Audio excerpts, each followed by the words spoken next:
Hi, and welcome back to Atlanta Music Critic. Here, you'll find top classical reviews and interviews. You expect great content, and today is no different. Our editor and producer, William Ford, speaks with Timothy Verville, music director of the Georgia Symphony Orchestra in Marietta, Georgia. A conductor with an impressive career across the globe, Verville is known for bold programming and artistic vision. Under his leadership, the GSO has grown and thrived, bringing fresh performances to audiences across the region. We'll discuss his journey, conducting style, and future plans. We also explore how a community-focused orchestra finds its place, developing an audience in the backyard of a major U.S. symphony. Whether you're new or a longtime fan, don't miss it. Stay tuned for an exciting and insightful conversation. Let's turn it over to William and Timothy. Hey, William, how are you? Hey, it's great to meet you. Appreciate the opportunity to talk with you.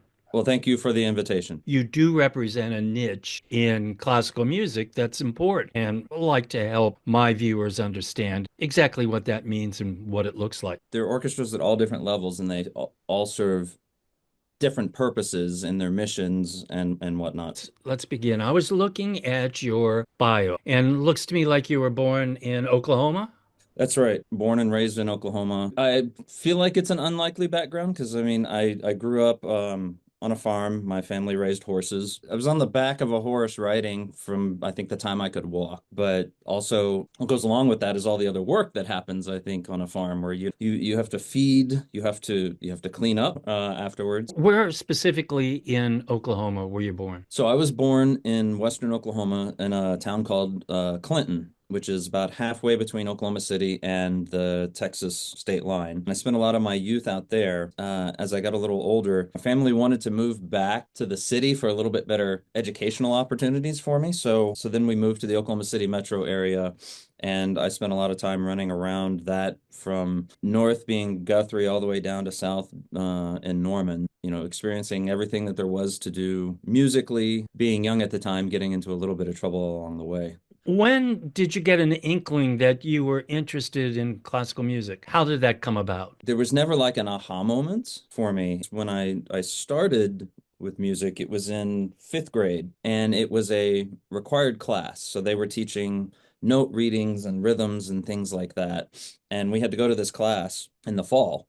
And then in the spring, everybody that took these classes were split up into different ensembles. And this is public school, mind you, which is very rare for this, especially today. I was placed in the orchestra, and at that age, orchestra is just all strings. We go in for the first day, and the teacher, we're all kind of lined up coming in, and the teacher says, what instrument do you want to play? And I don't know. And she said, well, let me see your hand, and puts it up, and she looks at my hand. She's like, you should play cello based on my hand size. And so, okay. I started doing that, and I thought it was a fun activity to do. That summer, we changed schools. We ended up moving. The next school I went to, they had an orchestra there, but they didn't have any cellos on site. They had to order some, and it was going to take a little bit. And the orchestra director, Ann Guevara, one of my longtime teachers, she gave me the option. She said, it's going to be a couple of weeks before we can get another cello, or you could switch to a different instrument. You could play bass or viola or violin. And so I had already learned to do this playing. And it seemed very foreign to me to do this. And even now, I can feel the tension here just because of how my arm had naturally laid. So I said, I'll go play bass. From there, it was funny. The year after that, she ended up coordinating with a local university professor who came to my school before hours once a week to teach me lessons. And I didn't realize how big of a thing that was at the time to have somebody from a university who was traveling. And I looked back afterwards and realized, he was commuting 30 or 40 minutes to teach a 40-minute lesson for like $10 or something back then.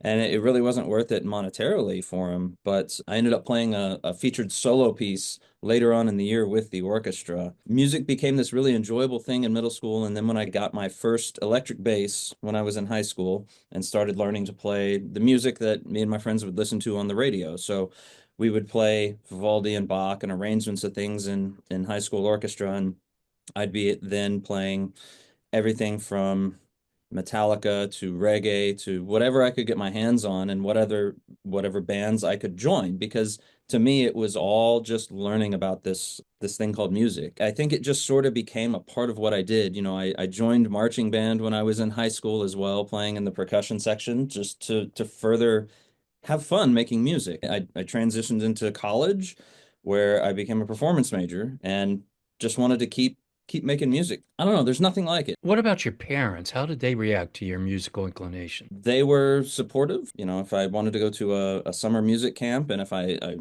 auditioned and made it, then they were supportive of doing that. When I was told I needed a better instrument so I could rehearse at home, they made the financial obligation to purchase actually that one right there behind me. Uh, were your parents musically inclined? No, not at all. After high school, what was your educational path? I thought I was going to just be a performer in terms of being an instrumentalist. I thought that I would take auditions and pick up gigs and teaching. I actually started teaching in high school, teaching middle school students. But when I got to undergrad, we were required to take an instrumental conducting class. And I didn't want to do this class. I didn't want to conduct. I mean, I was the person that enjoyed anchoring the bottom of the orchestra in the bass section. Class was 2 semesters, so you had it in the fall and the spring, and it was taught by Dr. Matthew Millman. He's a fantastic teacher. After I completed both the 2 required semesters, I started having this idea of this is sitting at the front of a giant mixing board. It's an ability to work with the people in the orchestra in a completely different way. I started taking outside lessons. Eventually, I was given opportunities to do rehearsals for youth orchestras that were in the area when their director had to be gone. I convinced the artistic director at the Pollard Theater, his name's Jerome Stevenson, fantastic person. I had been playing at this theater for 3 or 4 years. Somehow I convinced Jerome to let me take over a show. I did that job for 2.5 years. And at that point, I had determined that it was something that I wanted to do. And so I started looking around for schools to better develop. And I ended up being accepted to the Boston Conservatory, where I did my master's in instrumental conducting. And the types of music that were being played were just so completely different from where I grew up that it was amazingly enriching and also very overwhelming. I started working with the Boston Chamber Orchestra, and I did that for a year. I was asked to cover a rehearsal because the music director couldn't be there. Yohei Sato, he's Japanese. So he comes up to me and says, "Oh, I'm glad you're here. I want to talk to you. You're not going to play for the BCO anymore. The players all loved when you did rehearsal, so we're going to make a position for you. Well, you're going to conduct for us from now on." They were going on tour in Japan. He called me up and said, "Hey, I can't do the tour. I need you to conduct the tour now." For a 2.5 week period, we had 10 performances, I think. And most of these 10 performances were different rep on different concerts. So I had 6 weeks to learn a stack of music that was like literally this big. But I think my most enjoyable experience is just because it was making music in a different country with different people and learning from them while at the same time showing them what we do. Because at the end of the day, I never want to stop learning about music. Fast forward to 2015, 2016. You took the position with the Georgia Symphony, which is headquartered in Marietta, Georgia, which is a suburb of Atlanta. Where were you just before you came to Marietta? So I was in Tempe, Arizona. I had previously finished my doctorate at Arizona State and had a group that I had founded out there called Arizona Pro Art. We came up with this idea of doing very collaborative performances where we partnered with basically anybody and everybody we could to see what is it like to take this and put it with music and find a way to present it to audiences. How is it that you got hooked up with Georgia? Were you scheduled as a guest conductor? How did that work? So they had auditions after their previous conductor had left. And so they had 3 candidates come in and do audition concerts here. And at the end of it, they asked me to come here and be their music director. How many members are in the Georgia Symphony? Our orchestra size will vary depending on the performance, and it can be anything from 25 through 75 or so on stage if we're doing something a little larger.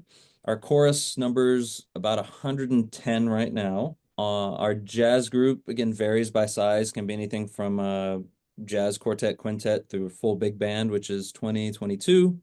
And then our youth orchestra program, somewhere in the 300s. Under our umbrella, 650 people making music, which to me I think is just it doesn't get much better than that, just that many people that are making art and sharing it with others. So What do you see as the area from which an audience is drawn? What's your service area? So I think it really depends on which hall we're in because we don't have one static stationary hall, but we will have people for, let's say, a typical performance. If we're in Marietta, Kennesaw, we will go as far south as the perimeter, so maybe down to Smyrna, and then up north into Cherokee a bit.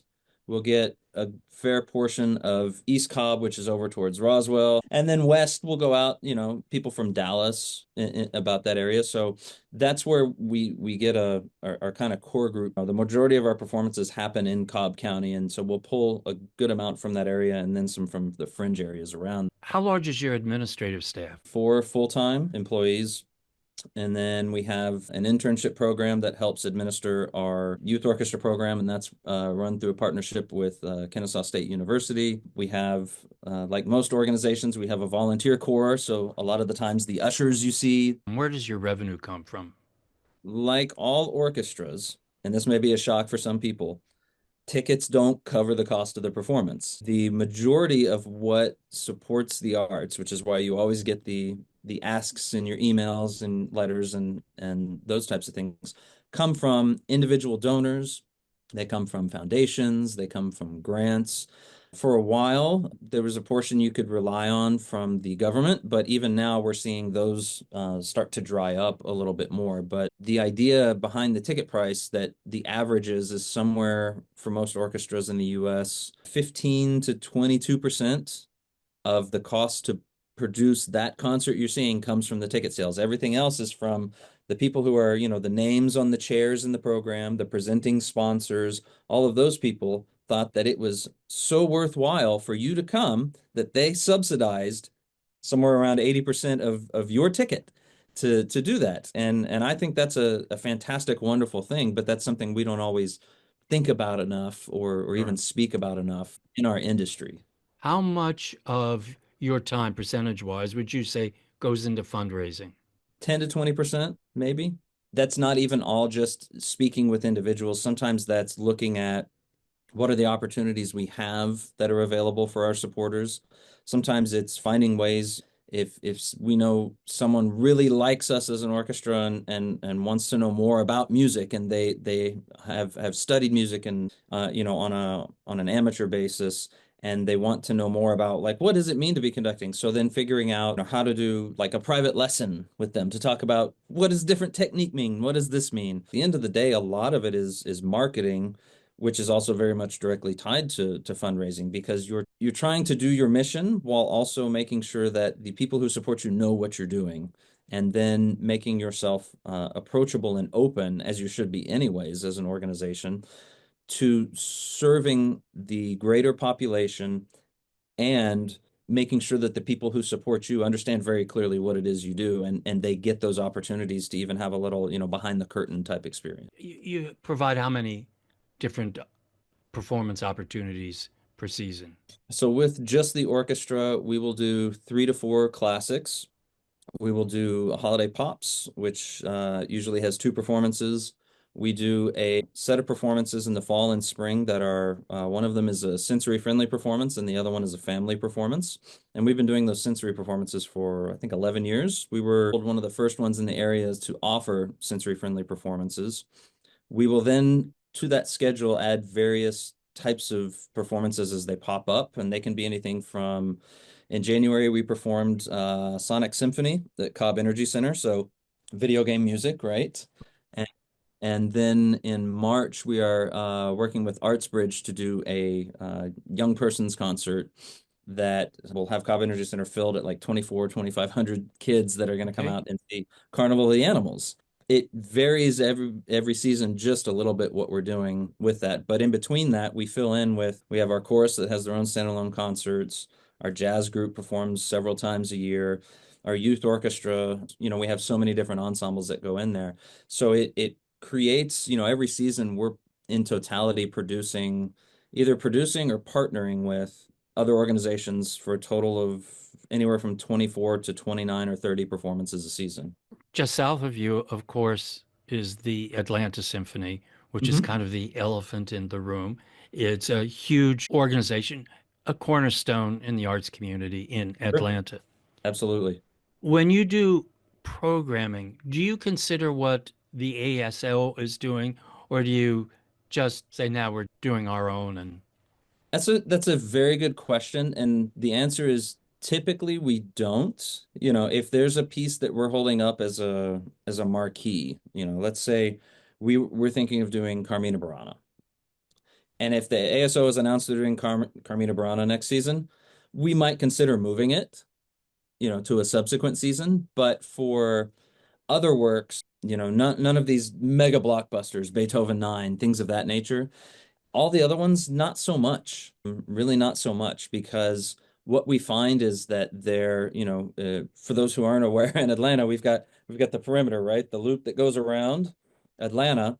The further away you get from that highway, there's less crossing. It's like a giant wall that people will not necessarily go across.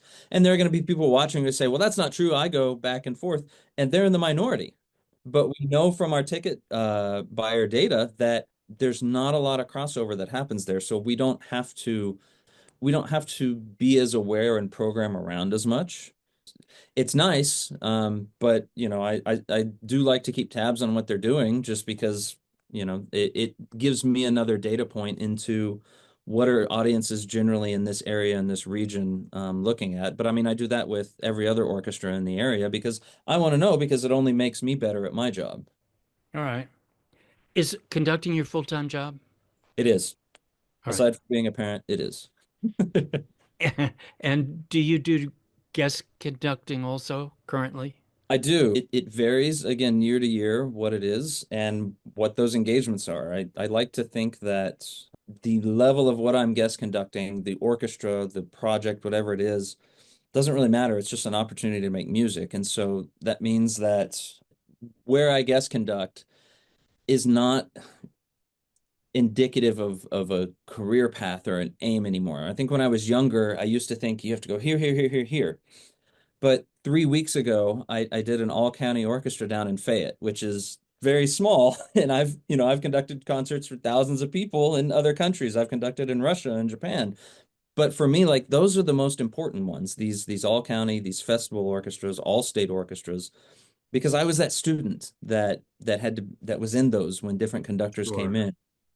And it was very meaningful to me at the time, because you could always take one or two things away with you. And so that's why I've done, regional and all-state orchestras in Arizona, in Georgia now, in Texas. If the plane ticket's there, and maybe we all go out to dinner, it's important to me to do this type Got it. of work, just as it is important for me to guest conduct somewhere else doing whatever the rep is, Beethoven 5 or Mahler or a lesser known composer. To me, it's all making music. And I think I've gotten to that point in my career where I no longer focus on the prestige of it, and I look at what's the impact of it. How are we going to connect with people in this art form?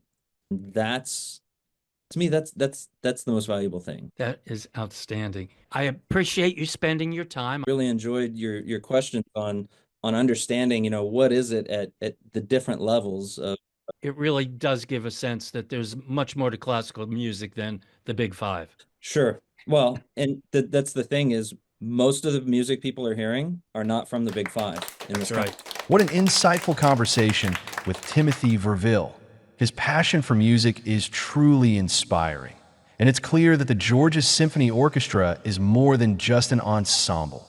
It's a vibrant, ever-evolving musical community. From classical masterworks to jazz, video game music, and their commitment to music education, the GSO is enriching the cultural landscape in incredible ways. If you enjoyed this interview, don't forget to give it a thumbs up, share your thoughts in the comments, and of course, subscribe to the channel so you never miss an episode. And if you'd like to support more in-depth content like this, head over to patreon.com/Atlanta Music Critic. Your support helps make these conversations possible. Thanks for watching AMC, and we'll see you next time.